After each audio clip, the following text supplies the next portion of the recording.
dinas itu surat itu terbagi menjadi dua, Bu. Ada surat yang formal dan ada yang informal. Tapi yang Ibu bahas sekarang surat dinas ya, Bu. Berarti itu termasuk surat formal. Ya, benar. Juga benar.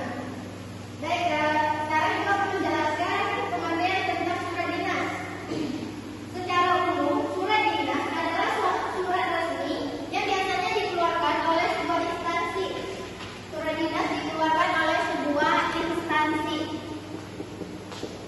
Oke? Maupun organisasi dengan tujuan tertentu.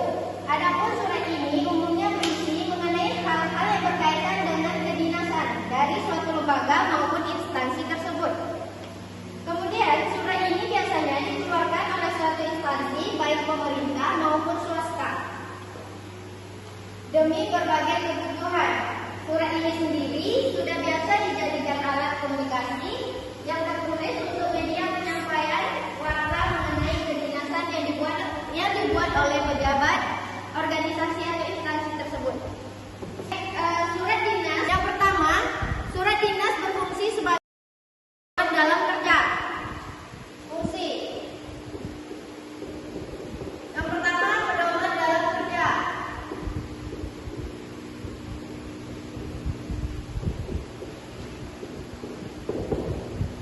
Oke. Misalnya sebagai surat perintah kerja, kemudian sebagai surat izin maupun surat keputusan. Yang kedua, berfungsi sebagai alat pengingat untuk si pemberi surat maupun yang menerimanya sebagai alat pengingat.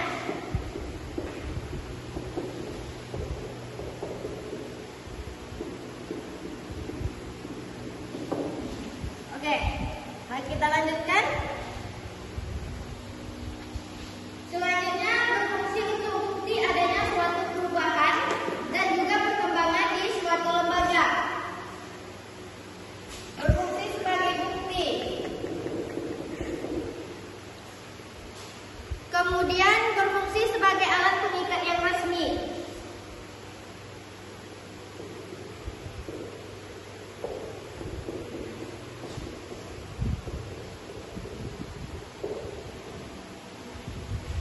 Selanjutnya berfungsi sebagai arsip penting di suatu instansi.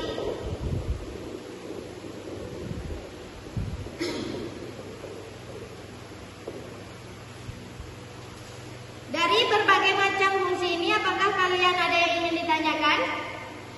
Ada, Bu. Kalau sebagai itu, Bu, alat pengingat, emang gimana tuh, Bu? Kan kayak surat, Bu. Ya, baik. Saya menjelaskan sebagai alat pengingat. Contohnya di sebuah sekolah kita mendapati undangan dari sekolah lain. Kemudian jika tidak ada surat, tentunya kita pasti lupa gitu kan, atau susah untuk mengingat tanggal berapa ini pertandingannya dimulai dari sekolah yang lain. Contohnya seperti itu. Apakah sudah paham? Paham, Ibu. Oke, baik. Apakah ada lagi yang belum paham? Maksudnya arsip penting itu apa, Ibu? Baik. Sebagai arsip penting. Sebagai arsip penting, yakni untuk tanda bahwa kita pernah diundang oleh sebuah sekolah gitu kan, berhubungan dengan pertanyaan ini tadi. Bahwa kita pernah diundang oleh sebuah sekolah, jadi untuk surat-surat tersebut sudah simpan untuk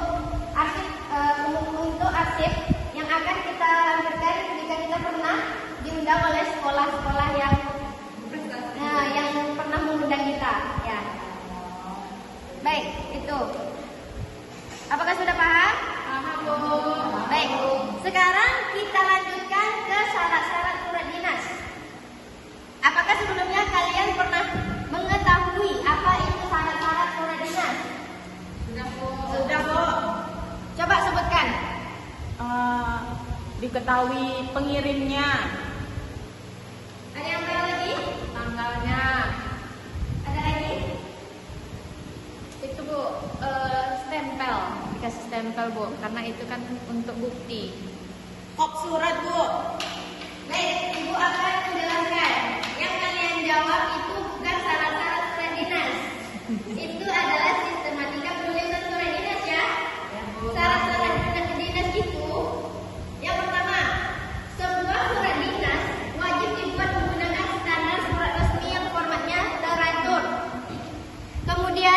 kedua, format penulisan surat dinas harus baik, rapi, teratur, dan sesuai dengan format dinas yang pada umumnya. Kemudian selanjutnya yang ketiga, surat dinas harus dibuat yang mampu menggambarkan citra dari lembaga atau instansi yang mengeluarkannya. Kemudian yang keempat, isi surat dinas harus menggunakan bahasa yang singkat, padat, sopan, baku, dan mudah dimengerti oleh para pembacanya. Apakah sudah paham? Paham, Bu. Baik, Ibu akan melanjutkan. Ada beberapa jenis surat dinas. Coba sebutkan, siapa yang tahu? Salah satu surat dinas yang ada di lingkungan kalian. Formal dan informal, Bu. Ya, itu jenis surat dinas. Itu bukan jenis-jenis surat dinas, itu adalah jenis-jenis surat. Ya, tolong bedakan. Ada yang tahu? Tidak, Bu. Tidak, baik. Yang pertama itu ada surat permohonan. Baik, Ibu akan menjelaskan mengenai surat permohonan. Surat permohonan ini bisa diartikan sebagai jenis surat yang isinya mengenai suatu permohonan atau permintaan kepada pihak lainnya. Adakah yang sudah mengerti? Sudah, Ibu. Yang pertama tadi ada surat permohonan.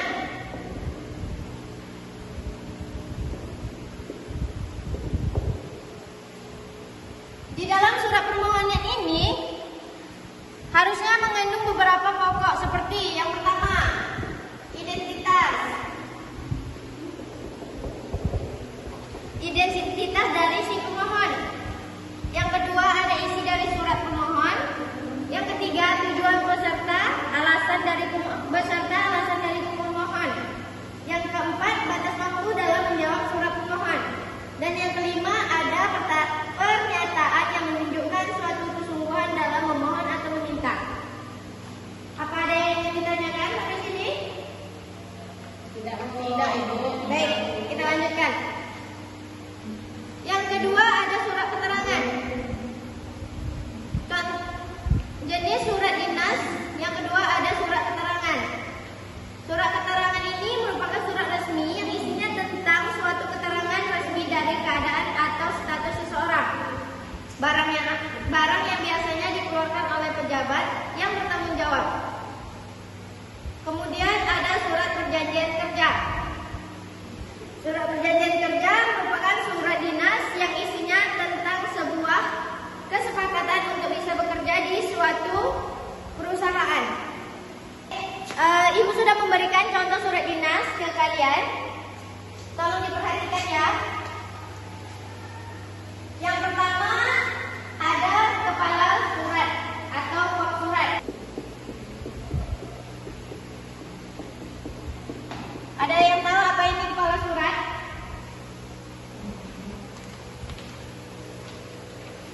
Tidak ya? Baik.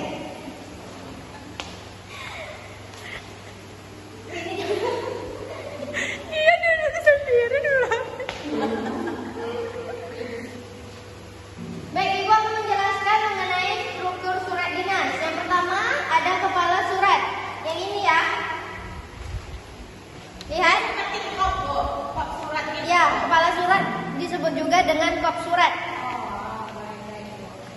Surat dinas itu perlu diawali dengan kepala surat yang isinya memuat logo instansi. Terlihat? Terlihat, Ibu. Nama instansi, alamat, ini nama instansi, alamat instansi, nomor telepon, dan lain sebagainya. Yang ini ada email, ada website. Oke, dari contoh surat ini. Kemudian ada nomor surat. Ini nomor di sini. Nomor ini nantinya akan memudahkan dalam melihat jumlah surat yang telah dikeluarkan dalam setahun. Berarti dalam setahun ini UIN telah mengeluarkan surat sebanyak 27 kali. Oke? Oke, Bu. Kemudian ada tanggal surat. Ini. Surat resmi seperti surat dinas ini tentunya akan memuat tanggal, bulan, tahun di dalamnya yang berfungsi untuk mengetahui kapan surat tersebut dibuat. Ini contohnya Pekanbaru 7 Januari 2002. untuk mengetahui kapan surat ini dibuat. Oke? Selanjutnya lampiran dan perihal.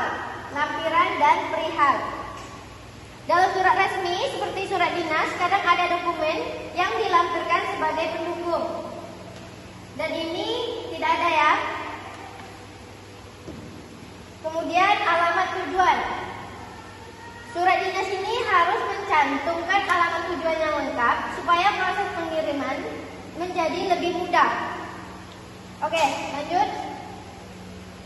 Kemudian ada salam pembuka. Salam pembuka ini seperti Assalamualaikum warahmatullahi wabarakatuh, seperti di surat ini. Salam pembuka ini sebagai pengantar yang tentunya harus menggunakan bahasa yang formal dan sopan. Kemudian isi surat.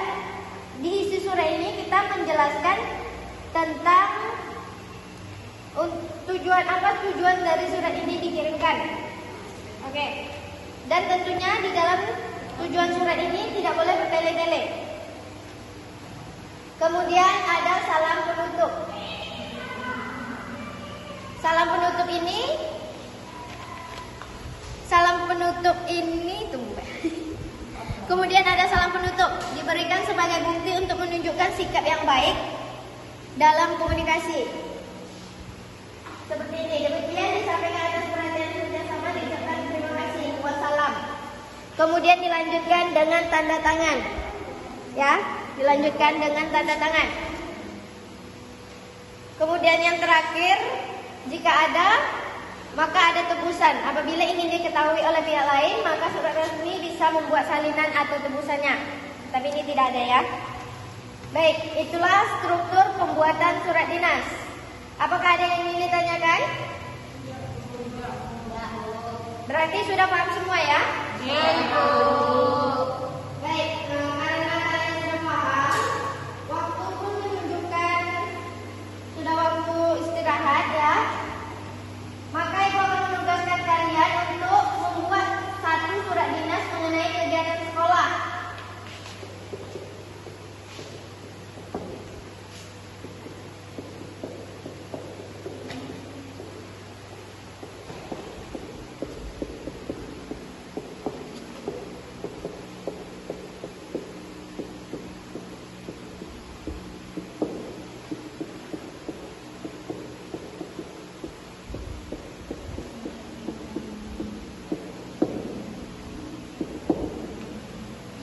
Apakah kalian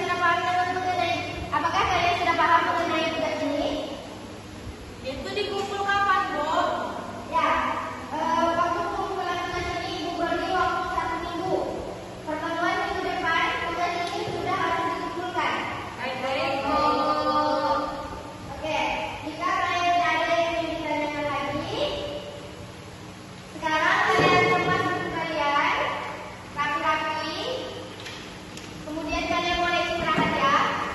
Sebelumnya Ibu memohon maaf apabila Ibu ada salah kata dalam penyampaian pembelajaran hari ini. Jika ada yang ingin ditanyakan di luar kata pelajaran, kalian boleh menghubungi Ibu. Oke? Baik, Ibu.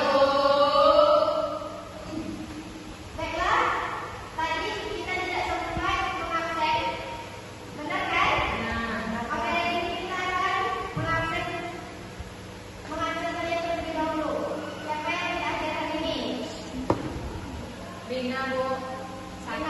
Berarti selain dari Rina, hadir.